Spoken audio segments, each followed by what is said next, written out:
सतलोक के सदगुरु बाबा, तो सतलोक के सदगुरु बाबा धरती में राखो चरण। छोटे छोटे लेकहन बाबा आए हैं तो आदि गुरु माता पिता सृष्टि रची न जहान, तो आदि गुरु माता पिता सृष्टि रची न जहान।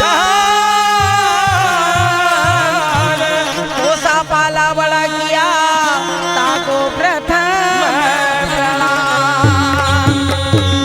बोलिए गुरु घासीदास बाबा की जय, बोलिए बाबा अमरदास की जय। सत्य नाम के गंगा माँ,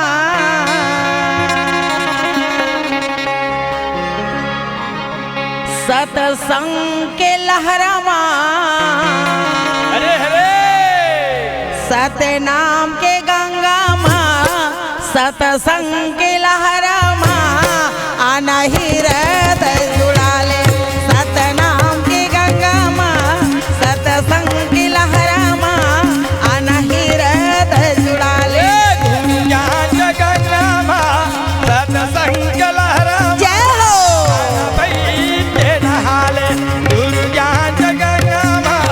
सत्संग लहरा आना डुबकी लगा ले। आना ही हृदय जुड़ा ले ताई, आना बैठ के नहा ले वो। आना ही हृदय जुड़ा, आना ही हृदय जुड़ा ले संतो, आना बैठ के नहा ले जी। आना गोता त लगा ले गंगा माँ, सत्संग लहरा आना बैठ के गंगा माँ, सत्संग लहरा आना डुबकी लगा ले।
ज्ञान के गंगा माँ आना डुबकी लगा ले गुरु ज्ञान के गंगा माँ सत्संग के लहरा माँ आना डुबकी लगा ले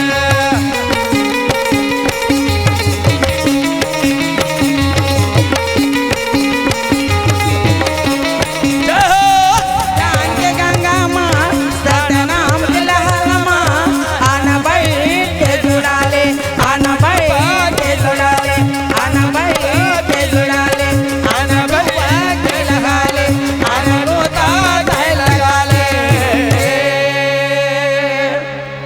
बोलिए बाबा अमरदास की जय, बोलिए चंदवापुरी धाम की जय।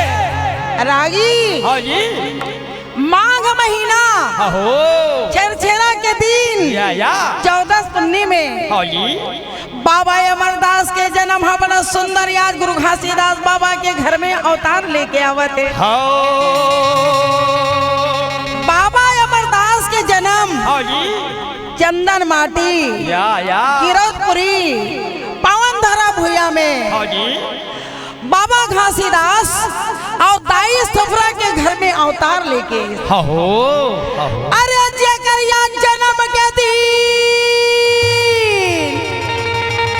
मंगल सोहर गावा थे भैया लिख लिख के न्योता ले चारों दिशा में बड़ा सुंदर भेजवावा थे। भेजवावा थे आरती धर धर के आरती भजन में भक्ति लोग हेते ना बाबा घासीदास के घर में या सुंदर बालक बेटा जन्म धरे कह के भजन कीर्तन में लगा थे तो ले बाबा अमरदास के जन्मदिन कैसा सुंदर आरती भजन होए लगी। हाँ जी आरती आरती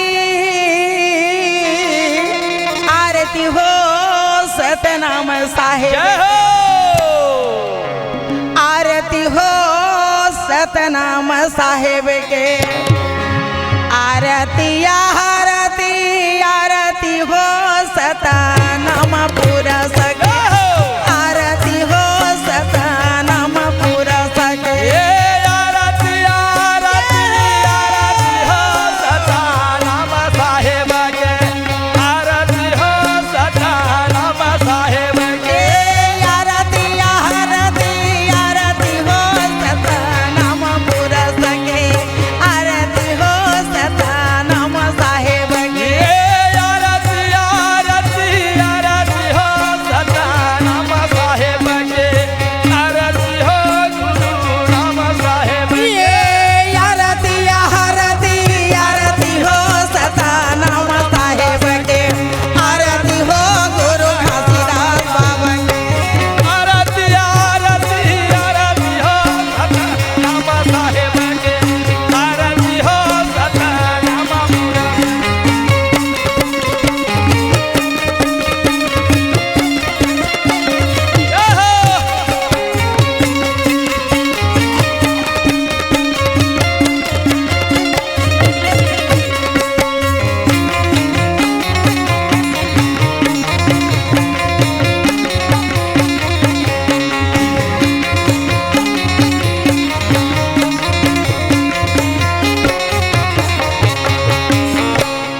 हाँ जी आनंद मंगल छाया हवे और बड़ा सुंदर देखे के घासीदास बाबा बड़े मगन है। हाँ ए रागी हाँ तो हमार छत्तीसगढ़ की परंपरा काहे जानता?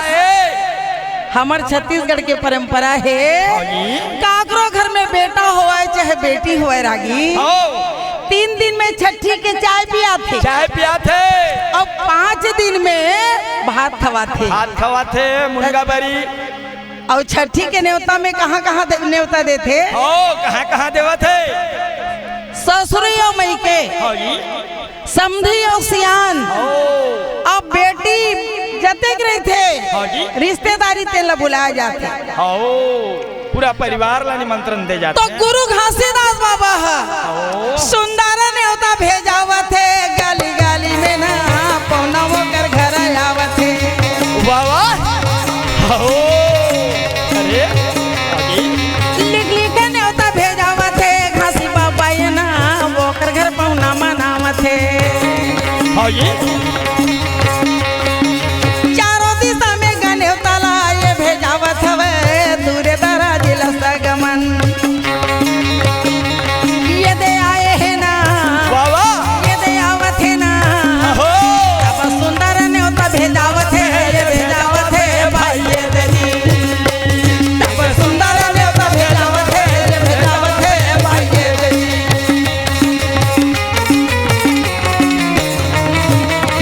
जय हो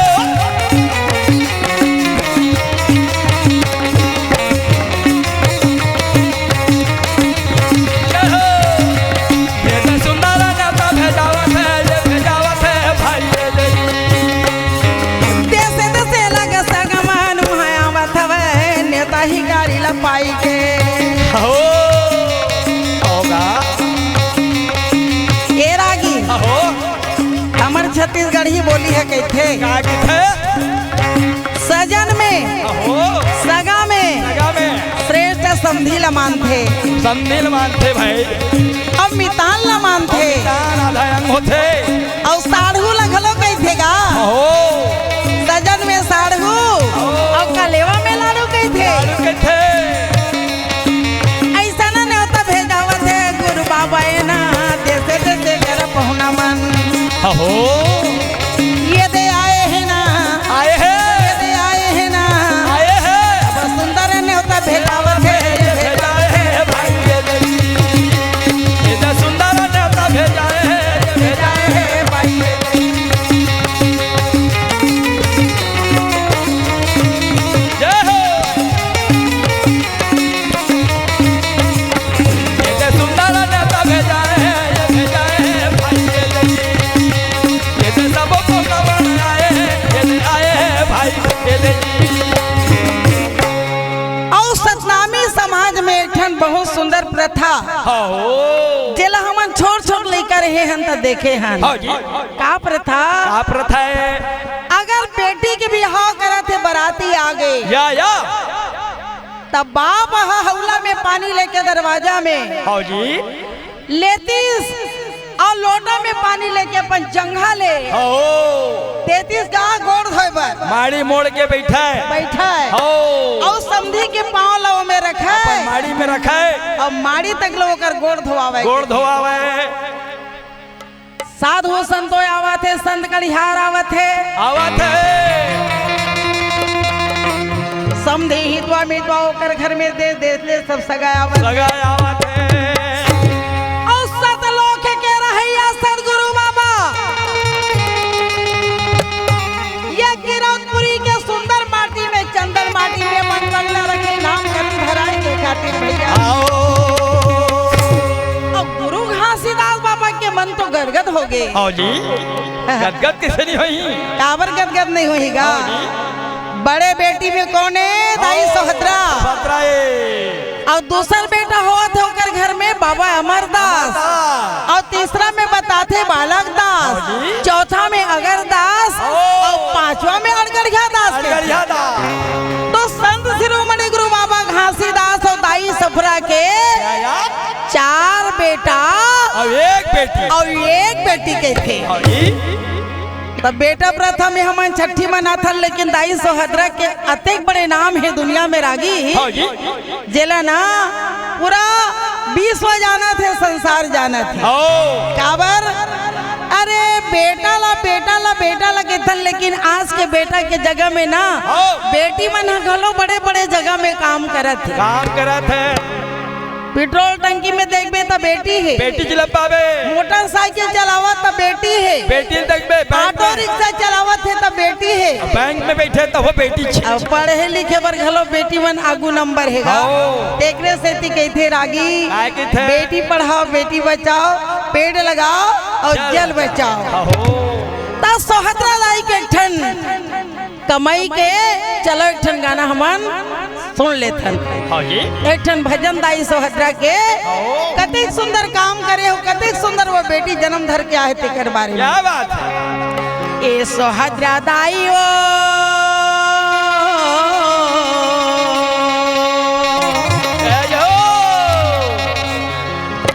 ये सोहदरा दाई ओ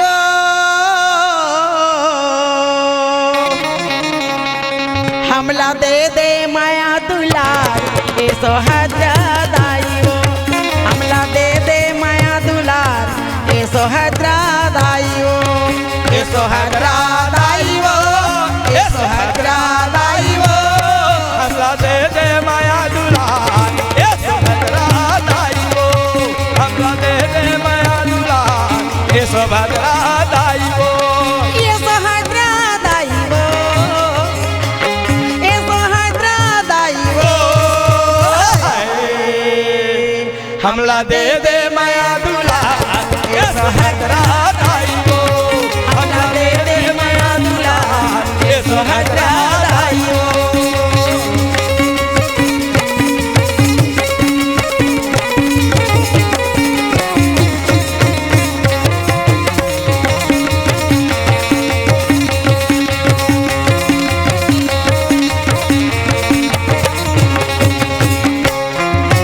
कहाँ हवे तोरे मन जन मन कहाँ लिए अवतार वो, कहाँ हवे तोरे मन जन मन कहाँ लिए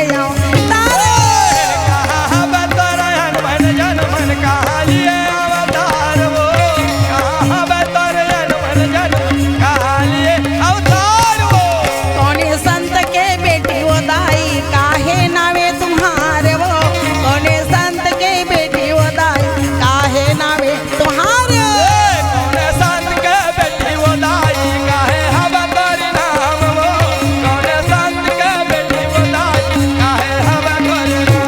ये सोहदरा दाई वो, ये सोहदरा दाई वो हमला दे दे माया दुलार, ये सोहदरा दाई वो हमला दे दे माया दुलार, ये सोहदरा दाई वो।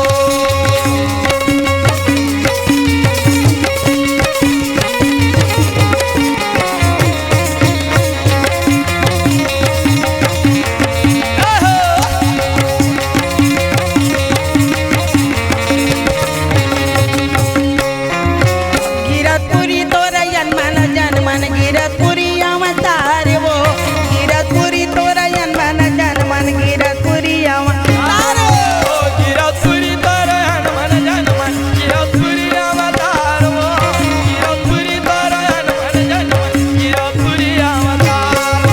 घासी बाबा के बेटी वो दाई नावे सोहदरा तुम्हारी वो, घासी बाबा के बेटी वो दाई नावे सोहदरा तुम्हारे। बाबा के बेटी वो दाई नामे सोभद्रा तुम्हार वो, काशी बाबा के बेटी वो दाई नामे सोभद्रा तुम्हार वो। ये सोहदरा दाई वो, ये सोहदरा दाई वो हमला दे दे माया दुलार, ये सोहदरा दाई वो हमला दे दे माया दुलार, ये सोहदरा दाई वो हमला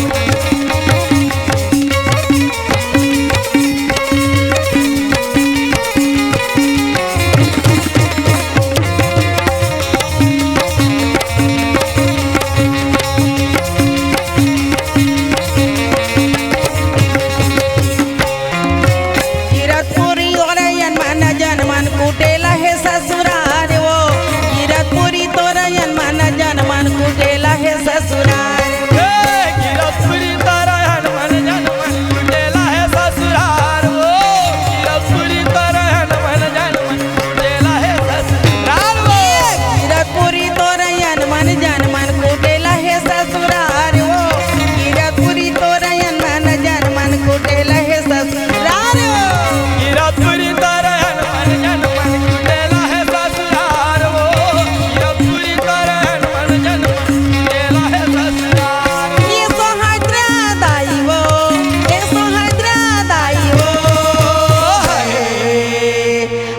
दे दे माया दुला ए सुभद्रा दाई हो हमला दे दे माया दुला ए सुभद्रा दाई हो हमला दे दे माया दुला ए सुभद्रा दाई हो हमला दे दे माया दुला ए सुभद्रा दाई हो सुभद्रा दाई हो ए सुभद्रा दाई हो ए सुभद्रा दाई हो। तो गुरु बाबा घासीदास के घर में बताओ थे रागी 4 बेटा है हाँ जी और एक बेटी बड़े वाले बेटी एक बेटी है देश रे सकल पहुना मन है आवत हवे भैया अब बाबा अमरदास के छठी के न्योता ले मनावत है सबो संतों मन है आए हैं और सबो संत के आना एला हमार छत्तीसगढ़ी में का के धन अतिथि देव भवा। कोई भी तोर घर में सगा आगे तो एक परमात्मा के समान ईश्वर के समान सदगुरु के समान ओकर सत्कार करे जाते गुरु घासीदास बाबा संत कड़िहार मन ले स्वागत के साथ में बाजा रुंजी के साथ में नाच गान के साथ में मृदंग मांदर के साथ में बड़ा सुंदर स्वागत करे बर गई है और जाके गांव के बाहर ले सुंदर माड़ी लगोड़ धोआ के अपन घर में बड़ा सुंदर लावत है। आज धन घड़ी घर आयो जी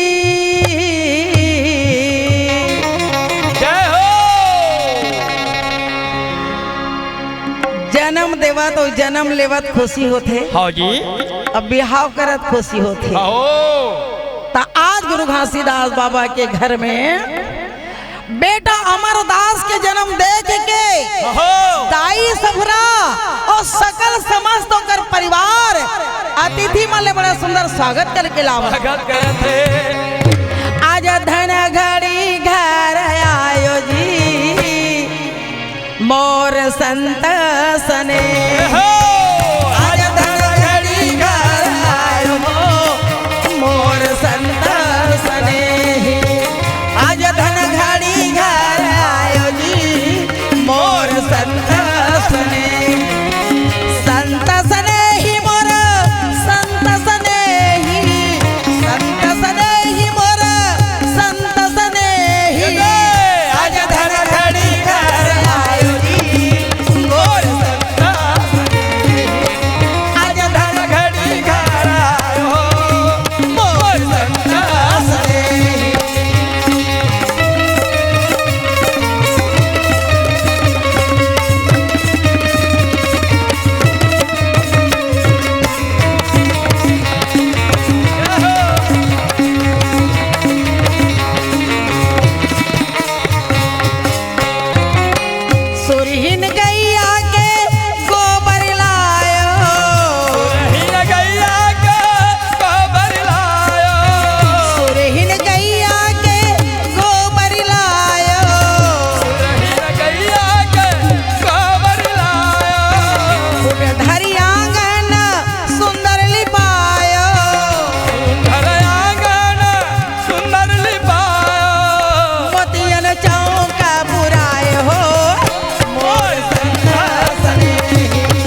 चंदन मलमल तिलक सजायो, चंदन मलमल के तिलक सजायो, चंदन मलमल के तिलक सजायो, चंदन मलमल के तिलक सजायो, तिलक लगायो जी तिलक सजायो, तिलक सजायो जी तिलक सजायो, यही रघुलाल बुलाए हो मोर संत सने आज धन घड़ी घर आयो जी, मोर संत सने आज धन घड़ी घर आयो हो, मोर संत सने, मोर संत सने, मोर संत सने, मोर संत सने, मोर संत सने।